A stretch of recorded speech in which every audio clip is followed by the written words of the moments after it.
নমস্কাৰ সকলোকে আমাৰ অন্য এটা ভিডিঅ'লৈ স্বাগতম জনালোঁ। মই হৈছোঁ পবিত্ৰ বৰা আৰু আপোনালোকে চাই আছে ষ্টাডি উইথ পবিত্ৰ।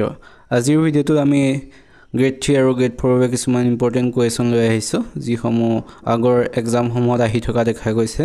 এইদৰে যি 12,600 পোষ্ট, সেই পোষ্টসমূহৰ বাবে কুৱেশ্যনসমূহ অতি ইম্পৰ্টেণ্ট হয়। গতিকে সকলোৱে ভিডিঅ'টো শেষলৈকে চাব। ভিডিঅ'টো এনেধৰণৰ কুৱেশ্যনসমূহ পাব, গতিকে সকলোৱে ভিডিঅ'টো চাব শেষলৈকে।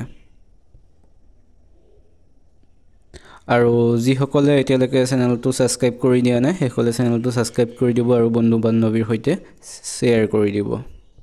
তেন্তে বেছি দেৰি নকৰি কুৱেশ্যনসমূহৰ মাজলৈ যাব বিচাৰিছোঁ। আজিৰ প্ৰথম কুৱেশ্যনটো তোমালোকৰ বাবে ৰখা হৈছে। ইয়াৰ উত্তৰটো কি হয় সকলোৱে কমেণ্ট কৰি জনাবা। কুৱেশ্যনটো সুধিছে, অসমৰ ভ্ৰাম্যমাণ থিয়েটাৰৰ জনক কোন? ভ্ৰাম্যমাণ থিয়েটাৰৰ জনক কোন সুধিছে। ইয়াৰ অপশ্যনৰ যিকেইজন দিয়া হৈছে সেইকেইজনৰ ভিতৰত কোন শুদ্ধ হয়, অপশ্যন কোনটো শুদ্ধ হয় সকলোৱে কমেণ্ট কৰি জনাবা। আমি তাৰ পিছৰ কুৱেশ্যনটোলৈ যাব বিচাৰিছোঁ। তাৰ পিছৰ 2 নম্বৰ কুৱেশ্যনটো সুধিছে, অজিত বৰুৱাই কিমান চনত সাহিত্য একাডেমী বঁটা লাভ কৰিছিল? অজিত বৰুৱাদেৱে কিমান চনত সাহিত্য একাডেমী বঁটা লাভ কৰিছিল সুধিছে। ইয়াত যি অপশ্যন দিছে 4টা, সেই অপশ্যনৰ ভিতৰত শুদ্ধ উত্তৰটো হৈছে অপশ্যন ডি, 1991 চনত। 1991 চনত অজিত বৰুৱাদেৱে সাহিত্য একাডেমী বঁটা লাভ কৰিছিল আৰু তেখেতে ব্ৰহ্মপুত্ৰ ইত্যাদি পদ্য এই গ্ৰন্থৰ বাবে সাহিত্য একাডেমী বঁটা লাভ কৰিছিল 1991 চনত। সকলোৱে মনত ৰাখিবা। আমি তাৰ পিছৰ কুৱেশ্যনলৈ যাব বিচাৰিছোঁ।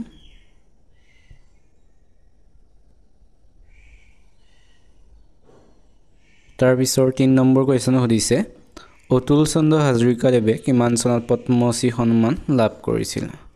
পদ্মশ্ৰী সন্মান অতুল চন্দ্ৰ হাজৰিকাদেৱে কিমান চনত লাভ কৰিছিল সুধিছে। ইয়াৰ অপশ্যনৰ শুদ্ধ উত্তৰটো হৈছে অপশ্যন চি, 1971 চনত। 1971 চনত অতুল চন্দ্ৰ হাজৰিকাদেৱে পদ্মশ্ৰী সন্মান লাভ কৰিছিল।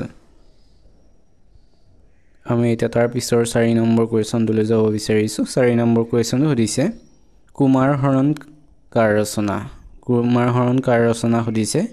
ইয়াৰ অপশ্যন হৈছে অনন্ত কণ্ডলী, অনিৰুদ্ধদেৱ, শংকৰদেৱ, মাধৱদেৱ। এই অপশ্যনৰ শুদ্ধ উত্তৰটো হৈছে অপশ্যন এ, অনন্ত কণ্ডলী। অনন্ত কণ্ডলীদেৱে কুমাৰ হৰণ কাব্যখন ৰচনা কৰিছিল। এতিয়া আহিছোঁ তাৰ পিছৰ 5 নম্বৰ কুৱেশ্যনটোলৈ। 5 নম্বৰ কুৱেশ্যনটো সুধিছে, মোৱামৰীয়া সম্প্ৰদায়ৰ প্ৰৱৰ্তক কোন আছিল? মোৱামৰীয়া সম্প্ৰদায়ৰ প্ৰৱৰ্তক কোন আছিল সুধিছে। ইয়াৰ অপশ্যনৰ শুদ্ধ উত্তৰটো হৈছে অপশ্যন বি, অনিৰুদ্ধদেৱ। অনিৰুদ্ধদেৱ হৈছে মোৱামৰীয়া সম্প্ৰদায়ৰ প্ৰৱৰ্তক, এইটো সকলোৱে মনত ৰাখিবা।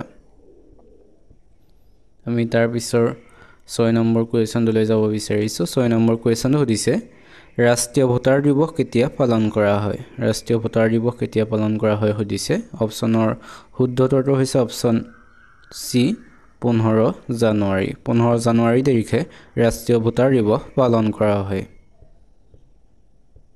আমি তাৰ পিছৰ 7 নম্বৰ কুৱেশ্যনটোলৈ যাব বিচাৰিছোঁ। 7 নম্বৰ কুৱেশ্যনটো সুধিছে, অসমৰ কোনখন জিলাত অসমৰ কোনটো পাহাৰত নৱগ্ৰহ মন্দিৰ অৱস্থিত সুধিছে। কোনটো পাহাৰত? অপশ্যনৰ দিছে চিত্ৰাচল, নীলাচল, বৰাইল, ওপৰ এটা নহয়। অপশ্যনৰ শুদ্ধ উত্তৰটো হৈছে অপশ্যন এ, চিত্ৰাচল পাহাৰত। চিত্ৰাচল পাহাৰত নৱগ্ৰহ মন্দিৰ অৱস্থিত, সকলোৱে মনত ৰাখিবা। এতিয়া তাৰ পিছৰ কুৱেশ্যনটোলৈ যাব বিচাৰিছোঁ। তাৰ পিছৰ 8 নম্বৰ কুৱেশ্যনটো সুধিছে, মণিপুৰৰ ৰাজ্যিক ফুল কি? মণিপুৰৰ ৰাজ্যিক ফুল কি সুধিছে। অপশ্যনৰ শুদ্ধ উত্তৰটো হৈছে অপশ্যন এ, শিৰুই লিলি। শিৰুই লিলি হৈছে মণিপুৰৰ ৰাজ্যিক ফুল। এই ৰাজ্যিক ফুল এনেধৰণৰ ৰাজ্যসমূহৰ চাব কুৱেশ্যন অহা দেখা যায়, গতিকে সকলোৱে ভালদৰে চাব। মণিপুৰৰ ৰাজ্যিক ফুল হৈছে শিৰুই লিলি। এতিয়া আহিছোঁ তাৰ পিছৰ 9 নম্বৰ কুৱেশ্যনটোলৈ। 9 নম্বৰ কুৱেশ্যনটো সুধিছে, অসমৰ প্ৰথমখন চিকিৎসা মহাবিদ্যালয় ক'ত অৱস্থিত? প্ৰথমখন চিকিৎসা মহাবিদ্যালয় ক'ত অৱস্থিত সুধিছে। অপশ্যনৰ শুদ্ধ উত্তৰটো হৈছে অপশ্যন চি, ডিব্ৰুগড়। ডিব্ৰুগড়ত অসমৰ প্ৰথমখন চিকিৎসা মহাবিদ্যালয় অৱস্থিত, সেইটো সকলোৱে মনত ৰাখিবা। এতিয়া যাব বিচাৰোঁ আজিৰ 10 নম্বৰ কুৱেশ্যনটোলৈ। 10 নম্বৰ কুৱেশ্যন সুধিছে, গাজৰত কি ভিটামিন পোৱা যায়? গাজৰত কি ভিটামিন পোৱা যায় সুধিছে। A D C কে কি ভিটামিন পায় সুধিছে ইয়াৰ ৰাইট এনসাৰটো হৈছে অপচন A ভিটামিন A গাজৰত ভিটামিন A পোৱা যায় এটো সকলে মনত ৰাখিবা এতিয়া আছে তাৰ পিছৰ 11 নম্বৰ কোৱেশ্চনলৈ 11 নম্বৰ কোৱেশ্চন সুধিছে কুকুৰিকণা ৰোগ কি ভিটামিনৰ অভাৱত হয় কুকুৰিকণা ৰোগ কি ভিটামিনৰ অভাৱত হয় সুধিছে ইয়াৰ ৰাইট এনসাৰটো হৈছে অপচন A ভিটামিন A ৰ অভাৱত ভিটামিন A ৰ অভাৱত কুকুৰিকণা ৰোগটো হয় এটো সকলে মনত ৰাখিবা এতিয়া আছে আমি তাৰ পিছৰ 12 নম্বৰ কোৱেশ্চনলৈ 12 নম্বৰ কোৱেশ্চন সুধিছে পানী বীজাণুমুক্ত কৰিবলৈ কি গেছ ব্যৱহাৰ কৰা হয় পানী বীজাণুমুক্ত কৰিবলৈ কি গেছ ব্যৱহাৰ কৰা হয় সুধিছে ইয়াত যিকেইটা অপচন দিছে অপচনৰ শুদ্ধ উত্তৰটো হৈছে অপচন A ক্লোৰিন ব্যৱহাৰ কৰা হয় পানী বীজাণুমুক্ত কৰিবলৈ এতিয়া আছে আমি তাৰ পিছৰ 13 নম্বৰ কোৱেশ্চনলৈ 13 নম্বৰ কোৱেশ্চন সুধিছে সংবিধান সভাৰ প্ৰথম অধিৱেশনৰ সভাপতিত্ব কোনে কৰিছিল সংবিধান সভাৰ প্ৰথম অধিৱেশনৰ সভাপতিত্ব কোনে কৰিছিল সুধিছে ইয়াৰ ৰাইট এনসাৰটো হৈছে অপচন C সচিদানন্দ সিনহাই সংবিধান সভাৰ প্ৰথম অধিৱেশনৰ সভাপতিত্ব কৰিছিল আৰু সংবিধান সভাৰ হে প্ৰথম অধিৱেশন বা উদ্বোধনী বৈঠকখন অনুষ্ঠিত হৈছিল 1946 চনৰ 9 ডিসেম্বৰত 1946 চনৰ 9 ডিসেম্বৰত হৈছিল নতুন দিল্লীত এটো সকলে মনত ৰাখিবা প্ৰথমখন বৈঠক অনুষ্ঠিত হৈছিল 1946 চনৰ 9 ডিসেম্বৰৰ নতুন দিল্লীত আৰু তাত সভাপতিত্ব কৰিছিল সচিদানন্দ সিনহাই এতিয়া আমি তাৰ পিছৰ 14 নম্বৰ কোৱেশ্চনলৈ 14 নম্বৰ কোৱেশ্চন সুধিছে শদিয়াৰ কুন্দিল নদীৰ পাৰত কোনজন ৰজাই কুন্দিল নগৰ পাতিছিল কুন্দিল নদীৰ পাৰত কোনজন ৰজাই কুন্দিল নগৰ পাতিছিল সুধিছে ইয়াৰ ৰাইট এনসাৰটো হৈছে অপচন B ভীষ্মক ৰজাই কুন্দিল নদীৰ পাৰত কুন্দিল নগৰখন পাতিছিল হেতু সকলে মনত ৰাখিবা এতিয়া আইছো তাৰ পিছৰ আজিৰ 15 নম্বৰ কোৱেশ্চনলৈ 15 নম্বৰ কোৱেশ্চন সুধিছে অসমৰ আটাইতকৈ ওখত থকা ৰেল ষ্টেচনটোৰ নাম কি অসমৰ আটাইতকৈ ওখত থকা ৰেল ষ্টেচনটোৰ নাম কি সুধিছে ইয়া দিছে জাতিংগা লামডিং ডিমাপুৰ এই অপচনৰ শুদ্ধ উত্তৰটো হৈছে অপচন A জাতিংগা অসমৰ আটাইতকৈ ওখত থকা ৰেল ষ্টেচনটোৰ নাম হৈছে জাতিংগা এতিয়া আইছো আমি তাৰ পিছৰ 16 নম্বৰ কোৱেশ্চনলৈ 16 নম্বৰ কোৱেশ্চন সুধিছে ভাৰতৰ কোত আটাইতকৈ বেছি ঘেঁহু উৎপাদন হয় ভাৰতৰ কোনখন ৰাজ্যত আটাইতকৈ বেছি ঘেঁহু উৎপাদন হয় সুধিছে ইয়াৰ অপচনৰ শুদ্ধ উত্তৰটো হৈছে অপচন C উত্তৰ প্ৰদেশত ভাৰতৰ সকলোতকৈ বেছি ঘেঁহু উৎপাদন কৰা হয় আৰু আমি যদি বিশ্বৰ ক্ষেত্ৰত চাওঁ সকলোতকৈ বেছি চীনত ঘেঁহু উৎপাদন হয় এটো সকলে মনত ৰাখিবা এতিয়া আছে তাৰ পিছৰ আমি 17 নম্বৰ কোৱেশ্চনলৈ 17 নম্বৰ কোৱেশ্চন সুধিছে লো আকৰ ভাৰতৰ কোনখন ৰাজ্যত আটাইতকৈ বেছি পোৱা যায় লো আকৰ ভাৰতৰ কোনখন ৰাজ্যত আটাইতকৈ বেছি পোৱা যায় সুধিছে ইয়াৰ অপচনৰ শুদ্ধ উত্তৰটো হৈছে অপচন A উৰিষ্যাত লো আকৰ সকলোতকৈ বেছি পোৱা যায় ভাৰতৰ ভিতৰত সকলে মনত ৰাখিবা এতিয়া আইছো তাৰ পিছৰ আজিৰ 18 নম্বৰ কোৱেশ্চনলৈ 18 নম্বৰ কোৱেশ্চন সুধিছে ভাৰতৰ সংবিধানৰ 42তম সংশোধনী কিমান চনত ঘটোৱা হৈছিল 42তম সংশোধনীটো কিমান চনত ঘটোৱা হৈছিল সুধিছে ইয়াৰ অপচনৰ শুদ্ধ উত্তৰটো হৈছে অপচন B 1976 চনত 1976 চনত 42তম সংশোধনীটো ঘটোৱা হৈছিল সকলে মনত ৰাখিবা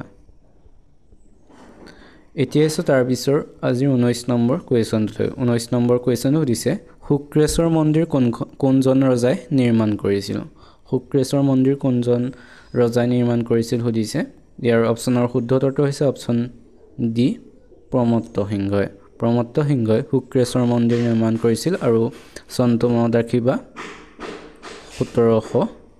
1788 চনত শুক্ৰেশ্বৰ মন্দিৰটো প্ৰমত্ত ৰজাই সিংহই নিৰ্মাণ কৰিছিল সকলে মনত ৰাখিবা এতিয়া আমি তাৰ পিছৰ 20 নম্বৰ কোৱেশ্চনলৈ যাব বিচাৰিছো 20 নম্বৰ কোৱেশ্চনটো সুধিছে টিলিঙা মন্দিৰ কোন জিলাত অৱস্থিত সুধিছে ইয়াৰ অপচনৰ শুদ্ধ উত্তৰটো হৈছে অপচন A তিনিচুকীয়া জিলাত টিলিঙা মন্দিৰটো অৱস্থিত এইটো সকলোৱে জানে চাগে তোমালোকে আজিৰ ভিডিঅ'টো চাই কেনেকুৱা পাইছা সকলোৱে কমেণ্ট কৰিবা যদি ভাল পাইছা তেনেহ'লে চেনেলটো এটা লাইক কৰি চেনেলটো ছাবস্ক্ৰাইব কৰি বন্ধু বান্ধৱীৰ সৈতে শ্বেয়াৰ কৰি দিবা যিসমূহে ADR Grade 4 আসাম পুলিচ এই সমূহৰ বাবে প্ৰিপাৰেচন কৰি আছে সেইসকলে এই ভিডিঅ'টো শ্বেয়াৰ কৰি দিবা আৰু আমাৰ এটি WhatsApp গ্ৰুপ আছে ডেছক্ৰিপশ্যনত তাৰ লিংকটো দিয়া আছে যিসকলে জয়েন হৈ লোৱা নাই জয়েন হৈ ল'বা আমি এতিয়া আহিছোঁ তাৰ পিছৰ 21 নম্বৰ কুৱেশ্যনটোলৈ 21 নম্বৰ কুৱেশ্যনটো সুধিছে শৰাইঘাটৰ যুদ্ধত আহোমৰ সেনাপতি কোন আছিল সুধিছে ইয়াৰ অপশ্যনৰ শুদ্ধ উত্তৰটো হৈছে অপশ্যন চি লাচিত বৰফুকন আছিল শৰাইঘাটৰ যুদ্ধত আহোমৰ সেনাপতি আৰু মোগলৰ সেনাপতি আছিলে ৰামসিংহ এইটো সকলোৱে মনত ৰাখিবা আৰু এটা কথা মনত ৰাখিবা শৰাইঘাটৰ যুদ্ধ সংঘটিত হৈছিল 1671 চনত শৰাইঘাটৰ যুদ্ধ সংঘটিত হৈছিল আৰু শৰাইঘাটৰ যুদ্ধ আৰম্ভ হৈছিল চক্ৰধ্বজ সিংহৰ দিনত চক্ৰধ্বজ সিংহৰ ৰাজত্বকালত শৰাইঘাটৰ যুদ্ধ সংঘটিত অৰ্থাৎ আৰম্ভ হৈছিল আৰু শৰাইঘাটৰ মূল যুদ্ধখন সংঘটিত হৈছিল উদয়াদিত্য সিংহৰ দিনত শৰাইঘাটৰ মূল যুদ্ধখন সংঘটিত হৈছিল আৰু আৰম্ভ হৈছিল চক্ৰধ্বজ সিংহৰ দিনত আৰু 1671 চনত সকলোৱে মনত ৰাখিবা এইসমূহ এতিয়া আহিছোঁ তাৰ পিছত 22 নম্বৰ কুৱেশ্যনটোলৈ 22 নম্বৰ কুৱেশ্যন সুধিছে কোচ ৰাজ্য কেতিয়া বিভাজিত হৈছিল সুধিছে ইয়াৰ ৰাইট এনচাৰটো হৈছে অপশ্যন ডি 1581 চনত কোচ ৰাজ্য বিভাজিত হৈছিল কিছুমানত 1587 দিয়াও দেখা যায় ইয়াৰ কোনটো শুদ্ধ হয় সকলোৱে কমেণ্ট কৰি জনাবা 1587 শুদ্ধ নে 1581 শুদ্ধ হয় সকলোৱে কমেণ্ট কৰি জনাবা আৰু কোচ ৰাজবংশৰ প্ৰতিষ্ঠাপক কোন সকলোৱে মনত ৰাখিবা বিশ্বসিংহ হৈছে কোচ ৰাজ্যৰ প্ৰতিষ্ঠাতা কোচ ৰাজবংশৰ আৰু কোচ ৰাজবংশৰ শ্ৰেষ্ঠ ৰজা হৈছে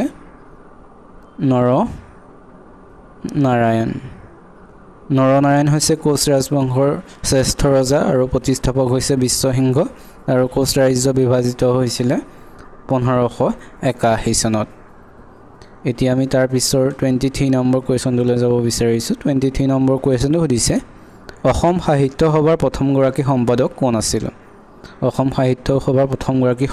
কোন আছিল সুধিছে ইয়াৰ অপশ্যন যিকেইজন দিছে সেইকেইজনৰ ভিতৰত শুদ্ধ উত্তৰটো হৈছে অপশ্যন চি শৰৎচন্দ্ৰ গোস্বামী আছিল অসম সাহিত্য সভাৰ প্ৰথমগৰাকী সম্পাদক আৰু অসম সাহিত্য সভাৰ প্ৰথমখন অধিৱেশন কিমান চনত হৈছিল সকলোৱে মনত ৰাখিবা 1917 চনত অসম সাহিত্য সভাৰ প্ৰথমখন অধিৱেশন অনুষ্ঠিত হৈছিল শিৱসাগৰত অনুষ্ঠিত হৈছিল প্ৰথমখন অধিৱেশন আৰু প্ৰথমখন অধিৱেশনৰ সভাপতি আছিলে পদ্মনাথ গোহাঁই বৰুৱা আছিলে প্ৰথমখন অধিৱেশনৰ সভাপতি আৰু প্ৰথমগৰাকী সম্পাদক আছিলে শৰৎচন্দ্ৰ গোস্বামী এইটো সকলোৱে মনত ৰাখিবা এতিয়া আমি তাৰ পিছৰ 24 নম্বৰ কুৱেশ্যনটোলৈ যাব বিচাৰিছোঁ 24 নম্বৰ কুৱেশ্যনটো সুধিছে শাহজাহানৰ সমাধিক্ষেত্ৰ ক'ত আছে সুধিছে ইয়াৰ অপশ্যনৰ শুদ্ধ উত্তৰটো হৈছে অপশ্যন এ আগ্ৰাত শাহজাহানৰ সমাধিক্ষেত্ৰ আছে এইটো সকলোৱে মনত ৰাখিবা আৰু শাহজাহানৰ কেতিয়া মৃত্যু হৈছে সকলোৱে মনত ৰাখিবা 1666 চনত শাহজাহানৰ মৃত্যু হৈছিল আৰু শাহজাহানৰ সমাধিক্ষেত্ৰ আছে আগ্ৰাত এতিয়া হৈছে আজিৰ শেষৰ কুৱেশ্যনটো সুধিছে হুমায়ুনৰ সমাধিক্ষেত্ৰ দিল্লীত কোনে নিৰ্মাণ কৰিছিল সুধিছে ইয়াৰ অপশ্যন দিছে আকবৰ বাবৰে ঔৰংজেবে ওপৰৰ এজনো নহয় এই অপশ্যনৰ শুদ্ধ উত্তৰটো হৈছে অপশ্যন এ আকবৰে হুমায়ুনৰ সমাধিক্ষেত্ৰ দিল্লীত আকবৰে নিৰ্মাণ কৰিছিল এইকেইটা আছিল আজিৰ 25টা কুৱেশ্যন তোমালোকে এই 25টা কুৱেশ্যনৰ ভিতৰত কিমানটা শুদ্ধ কৰিলে সকলোৱে কমেণ্ট কৰি জনাবা যিসকলে চেনেলটো ভাল পাইছে সেইসকলে চেনেলটো ছাবস্ক্ৰাইব কৰি ভিডিঅ'টো এটা লাইক কৰি বন্ধু বান্ধৱীৰ সৈতে শ্বেয়াৰ কৰি দিবা যিসকলে এই এক্সামসমূহৰ বাবে প্ৰিপাৰেচন কৰি আছে সেইসকলৰ পৰা যদি সকলোৱে শ্বেয়াৰ কৰি দিবা তেন্তে আজিলৈ ভিডিঅ'টো ইমানে ধন্যবাদ